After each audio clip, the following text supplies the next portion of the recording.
Welcome back, family, to the IOA podcast, the space where we pause, we breathe, and we return to what is sacred in us. I'm your host, Dr. Malaika, and today we are going to step into the fire. This episode is called The Fire from Grief to Clarity. Fire is ancient. It's one of the first teachers that humanity ever had. It warms us, it lights us, it destroys, but it also reveals. Grief is like that too. It arrives hot, unforgiving, burning through our certainty until what remains in us is raw truth. But when we tend to that fire with care, grief can also become clarity, a refining flame that illuminates us in a way that what we must carry forward and what we must finally lay down. So before we get into this, I want you to take a breath with me.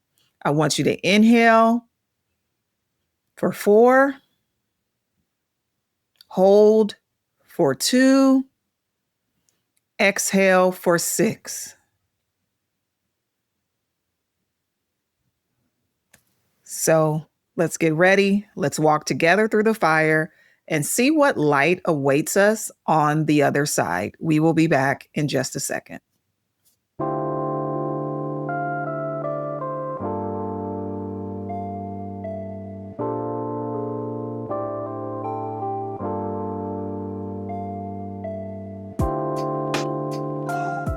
Welcome back. And we're going to get into talking about the nature of fire. Fire changes everything that it touches. Nothing that encounters fire can come out the same. When we grieve, when we stand in that heat, whatever memories are there are going to crackle, and every breath feels thick, like we're consumed by smoke. Sometimes we try to run from it, and I'm just speaking from personal opinion and perspective. And other times we try to pretend like the loss did not happen. But the one thing about fire is that it cannot be ignored. It's only going to spread farther. It will stay. If we learn to breathe through the flames, it can transform us. Otherwise, we will be consumed by it. I want you to think about a forest after a controlled burn has happened. I live in Southern California. Fire season, unfortunately, is one of the seasons that we have here. And they often will do controlled burns in areas that are likely to have forest fires break out. Think of that browned out or blacked out area. Yes, it looks like it's desolate. It looks like there's no life there. But beneath the ash is actually rich soil that's ready for new life.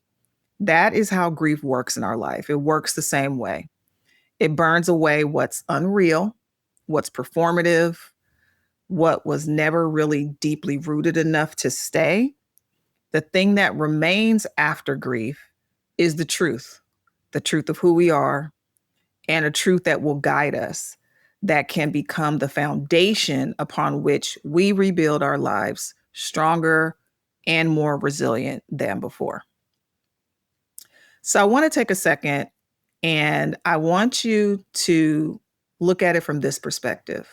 Instead of asking, how do I escape the fire? We should be asking, what is this fire trying to show? That is a question I want you to sit with, and we will be back in just a second to go a little bit deeper into understanding grief from the standpoint of cultural perspective. Be back in just a second.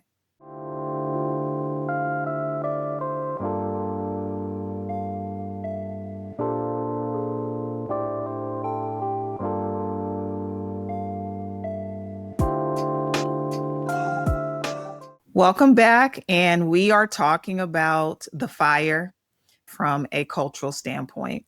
So across the continent, fire has always been ceremonial, the center of mourning, the center of memory. Our ancestors gathered around these flames to sing the names of those who had departed, and as the smoke rose up like prayers, carrying their voices into the sky, they remembered those who went on before them. There was no shame in their grief. There was just sound. There's the drums, there's the wailing, laughter might even ring out, because to remember was to keep the love that you had for this person alive. In those rituals, The fire was just a messenger between this world and the next. It basically said, we see you, we remember who you were and who you left here being. Contrast that with today's time. We're often told to move on before we can even fully understand the magnitude of what it is that we've lost. We're back to work in a week. We're smiling through the tears that we're crying. But ancestrally, the way mourning was looked at, it was a season. It was not just a moment. It had ritual boundaries. Yes, it had the music, the color, but it also had time for you to adjust to returning to yourself. When we forget that, the grief will linger. It'll linger there unintended, almost like embers that are left behind and they're smoldering beneath the surface. So maybe that's why so many of us feel that ache sometimes that we cannot name and we can't put language to, because we have never been taught to sit at the fire long enough for us to heal. So in this episode, if you're listening, if you're in your car or if you're in your kitchen, I want you to know this. Your grief is ancestral, and you also do not need to carry it alone.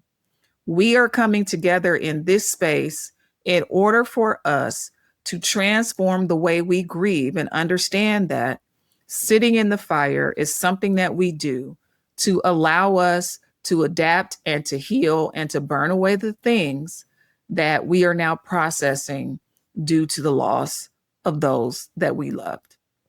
In just a second, we're going to come back and we're going to talk about what clarity exists for us within the burn and also the thing that comes after. We will be back in just a second. Before we continue, I want to pause and invite you deeper into this journey. If the reflections and practices here on the Iowa podcast are resonating with you, I wrote a book that goes even further. It's called Rooted in Resilience, A Journey Toward Collective Healing. This book is more than pages. It's a guide, a companion, and a set of tools to help you ground yourself, honor your story, and find strength in community. Whether you're listening on your commute, journaling at home, or sharing these episodes with loved ones, the book gives you space to dig deeper through exercises, reflections, and wisdom that expands on what we explore together here. You can order Rooted in Resilience today at malaikambrown.com. That's malaikambrown.com. I'd love for you to walk this healing journey with me, both here in the podcast and through the book. Now let's return to today's conversation. Welcome back. We are going to go deeper and we are going to talk about the clarity after the burn. So when a flame dies down, there's something almost holy and magical that happens. There's just silence. There's stillness. There may be smoke still in the air, almost like the memory is learning to let go of what once existed. That's the moment that the clarity starts to enter. The clarity is not going to be loud. I think sometimes we expect this shout or this thing that is going to be glaring in us that we'll be able to understand. But the clarity is not going to be loud. It's not going to be a lightning bolt. It may just simply be this soft inner voice that's whispering to you that you can stop trying to be who you were before the loss. It's understanding that you don't have the ability to continue to be that version of yourself. That version of you no longer exists. It's the understanding that the grief also didn't come to punish you. It did, however, come to purify you. Maybe clarity looks like finally telling the truth. Maybe for you, the clarity looks like forgiving yourself for surviving and still being the one here. Maybe clarity for you looks like letting go of the things that you wish could have been, but you no longer have the ability to make that a reality. Maybe it's the moment that you realize you can still laugh without betraying what it is that you lost. In psychology, we call this post-traumatic growth, the capacity for us to become wiser, kinder, more aligned versions of ourselves because of the fire we walked through. When I think about who I was before my father passed away, I realize I am a reflection of everything he poured into me before he transitioned. But at that time, I was just a portion of what I saw manifested in my father, the vision, the drive, and all the things that he accomplished. The one thing I know is that since he's been gone, I have made strides and I have done things that, while I wish he could have been here to see, I don't know if my capacity would have been there the same that it is now if he were still here. I feel like what was burned out and what was lost because of him leaving here has allowed me to become a wiser, kinder, more aligned version of myself as I walk through this fire of grief. Our elders, if we were to talk to them, those who have gone on before us, would simply call it knowing. It's just clearly seeing things that can only come after the tears. So when that clarity arrives for you, I don't want you to rush it. I want you to sit with it. I want you to let it speak and then listen to it and let it guide you forward. We will be back in just a second and we will do our Aya pause for this episode.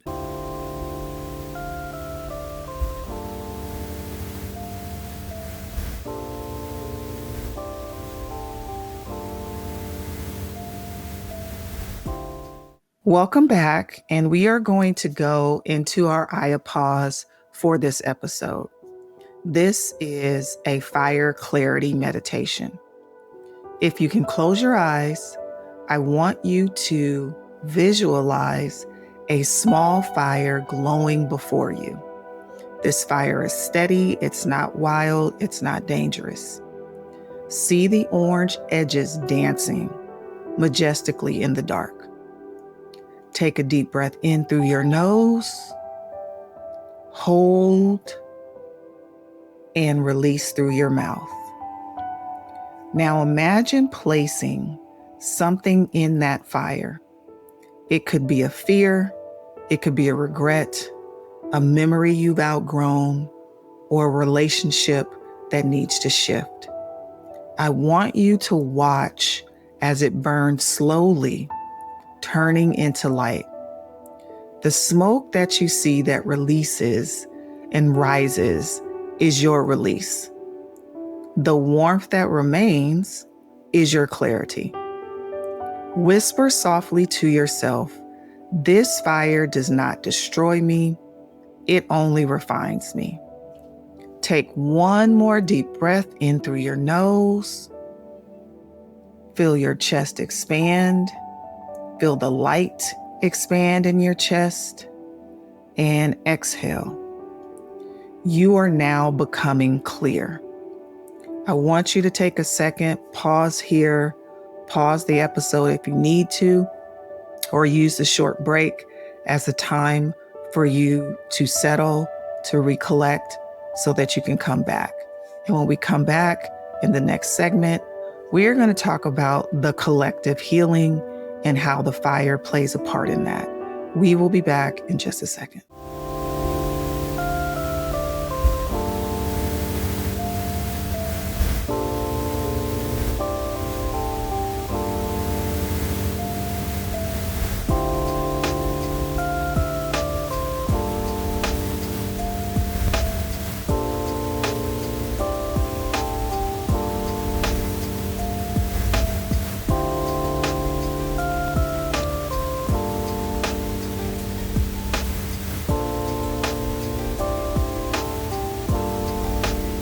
Welcome back, and we are going to talk about the communal aspect of healing. When we heal together, the fire itself becomes a circle. It's not a barrier, but it's something that surrounds us.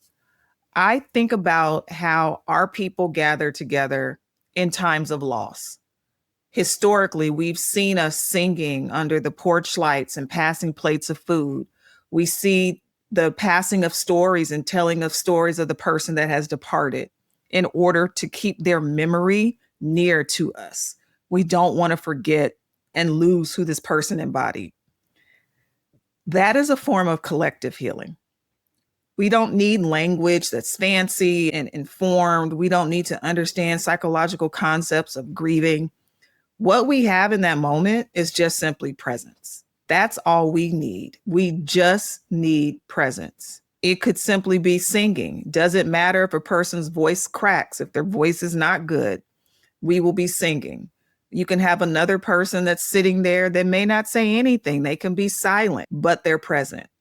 There may be someone else that is just there cooking, stirring something on the stove.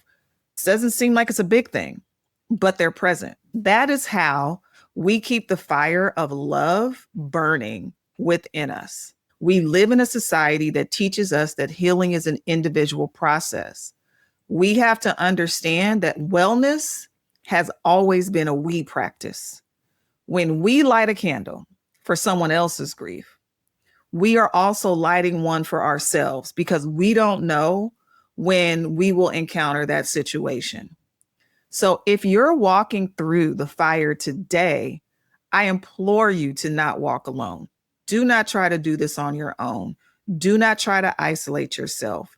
If you're going through something, don't send smoke signals that are not direct to what you need.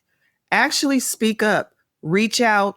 And if all you can say is, I'm not okay, that allows for those in community with you to connect to help you on this wellness journey. You may need to share the story of what you're going through. They may need to understand in totality what is going on. Let someone hold a corner of your flame for you until you're in the position to where you can breathe again on your own. This is the way we communally heal. This is the way wellness was designed to function. This is the way that we as members of the diaspora have always been able to push through the good and the bad and still come forward on the other side, a more resilient version of ourselves. We are going to take a break.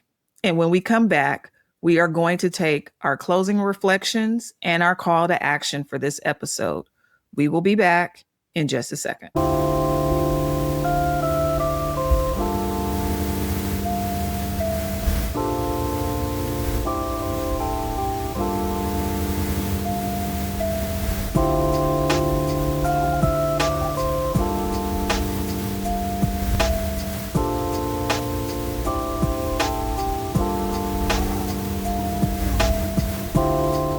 Welcome back, and we're going to go into closing reflections as well as our call to action for this episode. So as we close, I would like for you to place a hand over your heart. I want you to be present and feel its rhythm. The thing that this rhythm tells you is that it's proof that you are still here. So yes, you have gone through the fire. Yes, the fire will change you. But it will not consume you. You are still here. But what it will do is it will strip away what was false or what was performative so that the truth can now breathe. What I want you to see yourself as you walk through the grief and the loss is that you are emerging from the ashes with a new light, a new language, a new outlook, a new life.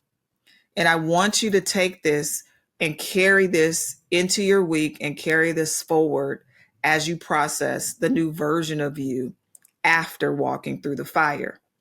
Here's the affirmation that I want you to take forward. The fire within me is sacred. My grief is not my ending.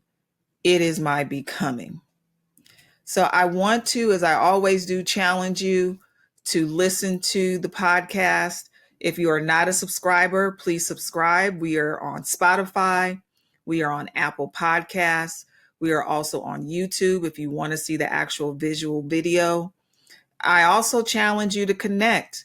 Get into community with us. Join us on Substack. That is our community where we take things that we talk about on the podcast, the things that are in the book, Rooted in Resilience, that if you, and we'll talk about getting this in a second, but we talk about all of these different concepts and things on the Substack, and you get a lot of additional material to help you on your day-to-day throughout the weeks. You will get posts on Aya Pauses. You will get posts on book notes from the book.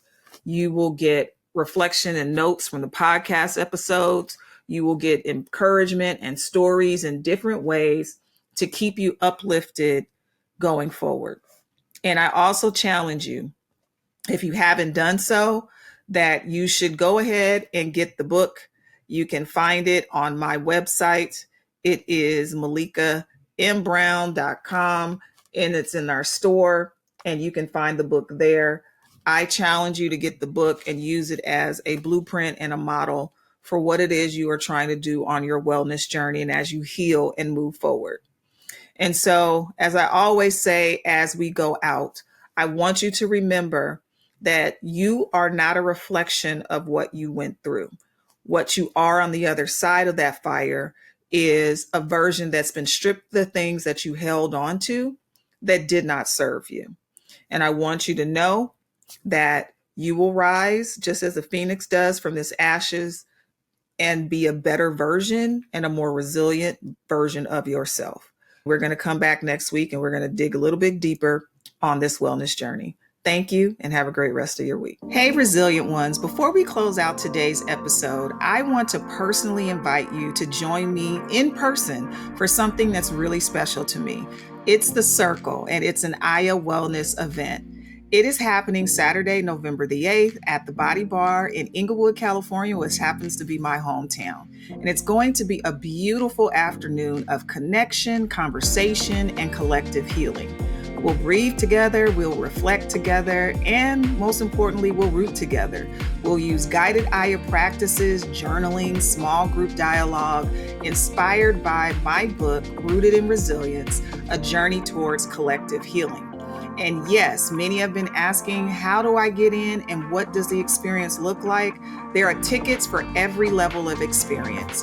General admission starts at $25. The book bundle will include your signed copy of Rooted in Resilience, that's $45. And the VIP experience is special because it comes with exclusive affirmation cards, guided meditation, reserved seating, and you will have an hour of personal time with me along with the other VIP clients. And we also have a level of community sponsors that is $100, which makes it possible for others to join who might not be able to otherwise. So if you've been listening to the Aya Way and thinking, I want to be in the room where this kind of healing happens, this is your moment. I want you to head on out quickly. Don't wait. Don't procrastinate. I need you to head to bit.ly/The Circle 2025 to save your seat. Come as you are, but leave more rooted, more connected, and more you. I can't wait to spend this time with you in November. Have a great rest of your day.